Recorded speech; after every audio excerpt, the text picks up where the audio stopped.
Armelle Lamincy, diplômée d'école de commerce DESS création, reprise, redressement d'entreprise, DESS management de réseau de franchise, en charge du pôle formation pour EPAC International, premier cabinet de conseil en franchise en France, a contribué au développement de nombreux réseaux, le tout à partir des mêmes concepts et stratégies qu'il partage avec vous dans cette vidéo.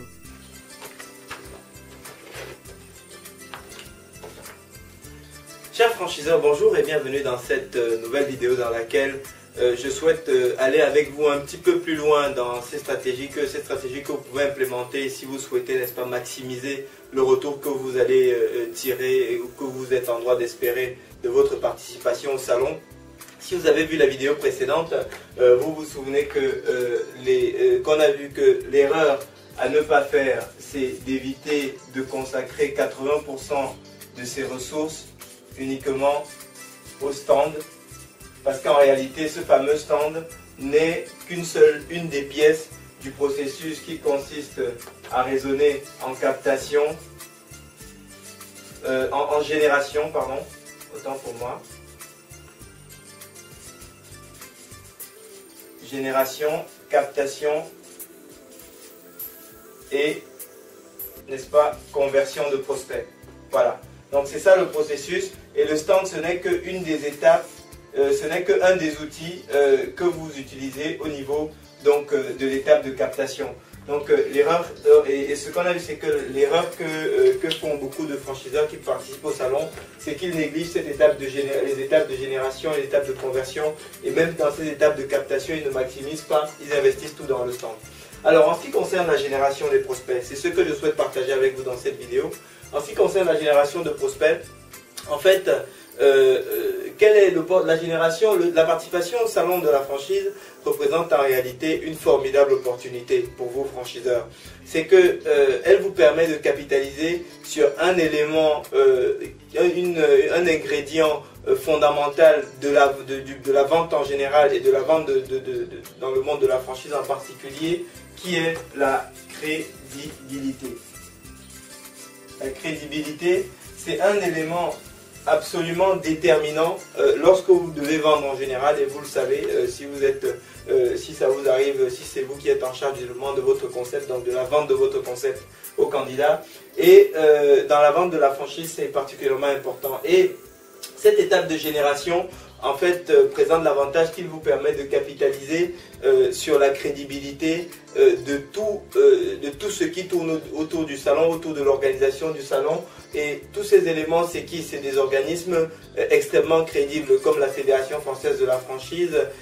C'est même des organisateurs comme l'Observatoire de la franchise, Ridexpo, etc., qui sont tous ces gens qui travaillent autour de l'organisation du salon. Et il faut savoir une chose, c'est que la participation au salon de la franchise n'est pas un événement systématique et automatique, et qu'il suffit de payer pour réserver son stand pour pouvoir y avoir droit. Lorsque vous soumettez votre dossier pour la première fois, vous avez donc ces organismes qui auditent votre dossier, qui regardent votre documentation de renouvellement et qui, le cas échéant, confirment ou pas votre participation au salon. Et ça veut dire que lorsque vous êtes admis n'est-ce pas, à exposer sur le salon de la franchise, ça veut dire que vous avez déjà une espèce d'accréditation d'un organisme tiers, donc quelqu'un qui n'est pas vous, qui a regardé votre dossier et qui a dit oui, ce concept est suffisamment sérieux pour être présenté au salon. Alors, et donc ça, c'est un élément de crédibilité absolument important pour vos candidats, et vous avez, n'est-ce pas, tort de ne pas capitaliser là-dessus pour maximiser les bénéfices que vous pouvez avoir, n'est-ce pas, en participant au salon de la franchise. Alors, comment capitaliser sur un élément tel que la crédibilité, notamment dans tout ce qui est génération de prospects? En réalité, dans cette étape de génération, vous avez deux cibles, n'est-ce pas, pour pouvoir générer des prospects sur votre stand. Vous avez une cible qui sont vos candidats, et vous avez une autre cible qui sont ce que j'appelle vos futurs candidats. C'est-à-dire, en fait ici, vous avez les candidats qui vous connaissent, que vous connaissez, parmi vos candidats, ces candidats qui vous connaissent, ces candidats que vous connaissez, dont vous avez les coordonnées, etc. Et surtout, qui présente un atout majeur, c'est qu'ils ont flashé un jour pour votre concept. Ils ont été déjà séduits par votre concept. Alors, d'autres catégories, c'est les futurs candidats, c'est ceux que vous ne connaissez pas encore, mais qui peuvent être potentiellement intéressés par votre offre. Et cela, je propose de traiter ce sujet. Je vais traiter ce sujet dans une autre vidéo que je vous enverrai prochainement, que je ferai pour vous très prochainement. En ce qui concerne vos candidats, focalisons-nous d'abord sur ces candidats qui vous connaissent, que vous connaissez et qui ont déjà, n'est-ce pas, levé le doigt en disant tiens, ce concept est susceptible de m'intéresser. Comment est-ce que vous pouvez vous y prendre pour pouvoir, n'est-ce pas, capitaliser sur la crédibilité que peut avoir le salon et donc générer du trafic sur votre site. Alors tout d'abord, en ce qui concerne vos candidats, j'ai vu des franchiseurs qui réfléchissaient en disant oui, mais est-ce que j'ai vraiment intérêt à inviter mes candidats sur mon stand, parce que mes candidats, s'ils sont intéressés par mon concept, en venant sur le salon, ils peuvent peut-être finalement être intéressés par d'autres concepts concurrents et je risque de perdre des candidats avec lesquels j'aurais pu signer. Eh bien, en réalité, ce dont je me suis rendu compte, c'est que ce raisonnement, il est erroné. Il est erroné. Alors, il y a une part de vrai. Il y a peut-être une partie des candidats qui vont partir sur un autre concept s'ils viennent au salon. Mais ce n'est pas parce que c'est vous qui les avez invités qu'ils partiront sur un autre salon. De toute façon, que vous les invitiez ou pas, ils sont susceptibles de venir sur le salon. Donc, vous n'allez pas obstruer leur vision du marché et faire en sorte qu'ils ne voient pas tout le reste des concepts qui existent pour pouvoir les signer. Et d'ailleurs, si c'est de cette façon-là que vous venez à la signature avec eux, à mon avis, ce n'est pas sûr que vous ciblez les bons candidats. Par contre, si vous les invitez sur votre candidat, et je vais vous expliquer pourquoi est-ce que vous avez vraiment intérêt à faire en sorte qu'ils viennent sur votre stand, vous allez pouvoir capitaliser sur deux éléments. Au-delà, n'est-ce pas, de la crédibilité dont on a parlé tout à l'heure. Le premier élément, c'est que vous avez des gens qui viennent vous voir. Alors, des gens qui viennent vous assurez déjà de cette façon un minimum de trafic sur votre stand. Et ce n'est pas rien. Alors, peut-être que vous êtes un concept, vous êtes une grosse enseigne qui n'a pas besoin d'avoir des gens qui viennent les voir parce que ça va vous prendre du temps, etc., etc. et que finalement, vous n'avez pas tant de temps que ça allait consacrer. C'est possible.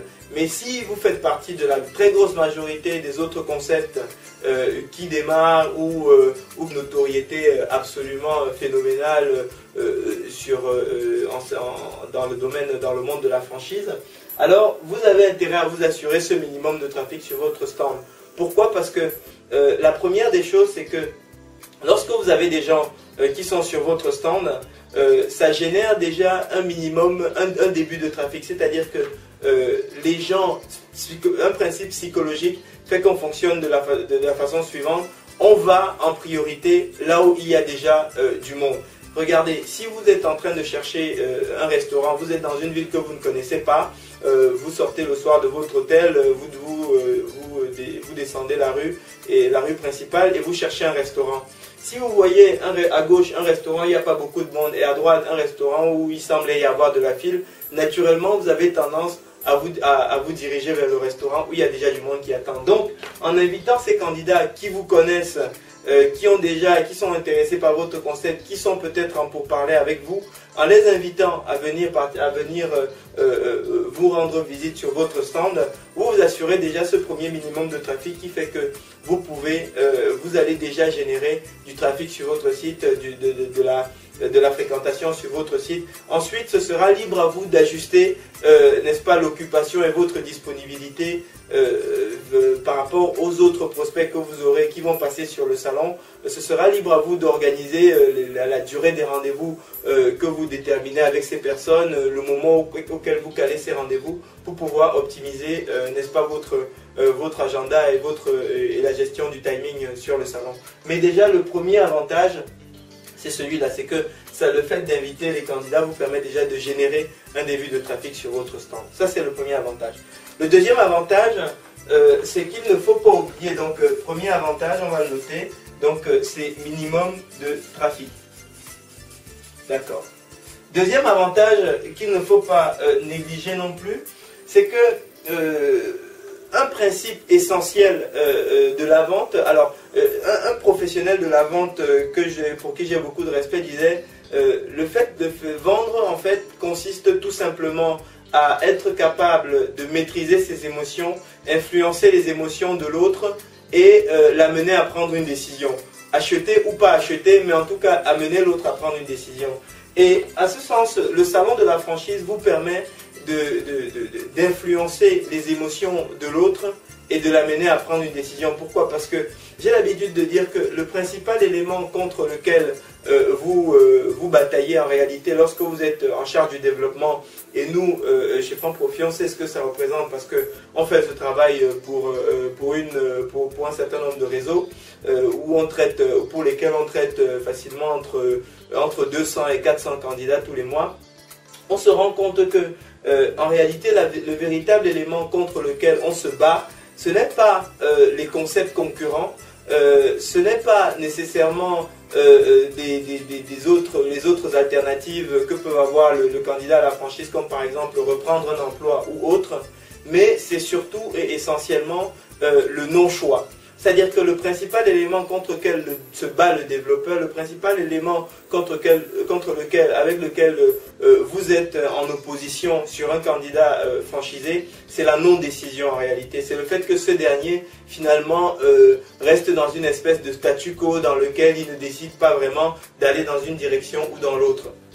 Et le fait de l'inviter sur votre stand, si vous participez au salon, vous permet en réalité de mettre le candidat dans une atmosphère de prise de décision, c'est-à-dire que vous changez un petit, le fait qu'il soit sur le salon agite un petit peu son environnement décisionnel et le met dans une position où il se dit, où il est susceptible de bouger et éventuellement de prendre une décision. Et le salon de la franchise à ce titre est un élément extrêmement favorable pour vous parce que en fait sur le salon est fait de façon, le marketing, toute la dynamique positive qu'il y a sur un salon comme celui de la franchise vous permet en réalité de capitaliser sur une dynamique entrepreneuriale positive qui vous est extrêmement favorable parce que lorsque vous êtes sur un salon, vous regardez la beauté des stands, la beauté des entrepreneurs, etc.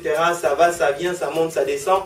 Le candidat franchisé qui arrive dans cette dynamique se dit « Ah oui, il faut que j'ai ma boîte, quoi ». Vraiment, si avoir sa boîte, il y a des associations psychologiques qui sont faites dans son esprit, qui font qu'il est favorablement incité à prendre une décision, à monter son entreprise.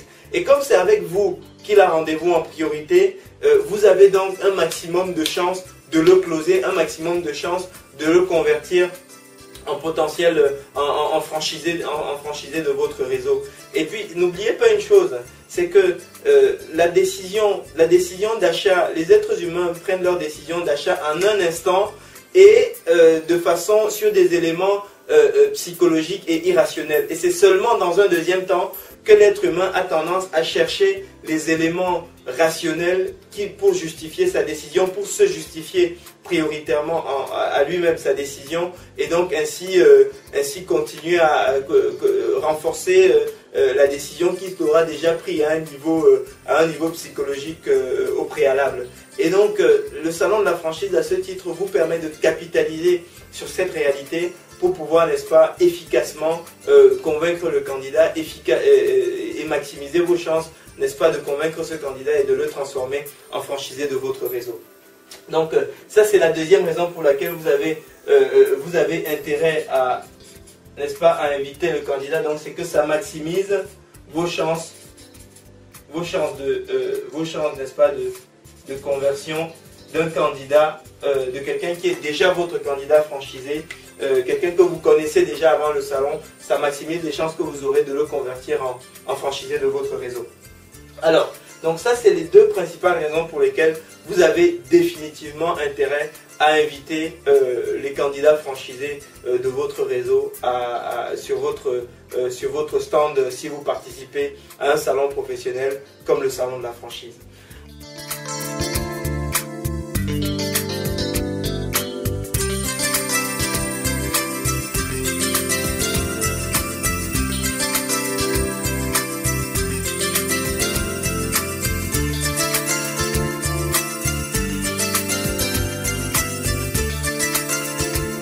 Donc voilà, bah écoutez, j'espère que vous avez apprécié cette vidéo et qu'elle vous sera profitable dans la mise en place de vos campagnes d'emailing.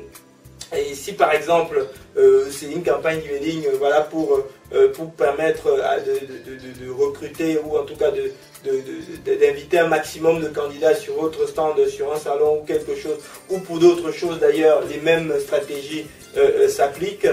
Si jamais vous n'avez pas des logiciels qui vous permettent, n'est-ce pas, d'avoir les mêmes retours, la même efficacité avec un minimum de temps, vous devriez, parce qu'aujourd'hui c'est absolument l'état de l'art et vous laissez vraiment beaucoup de bénéfices, beaucoup d'argent sur la table de ne pas les utiliser. Nous pouvons vous aider à le mettre en place, nous pouvons vous mettre à disposition nos outils si jamais vous n'êtes pas équipé pour pouvoir, n'est-ce pas, maximiser le retour que vous avez sur votre prochaine campagne par exemple. N'hésitez pas à nous solliciter, et puis une de mes collaboratrices se mettra en relation avec vous pour rendre les choses extrêmement faciles pour vous. Écoutez, merci en tout cas pour votre attention. Nous sommes à votre disposition pour vous aider à mettre tout ceci en œuvre et en tirer les bénéfices. Et nous vous souhaitons très bon succès dans vos projets. Merci.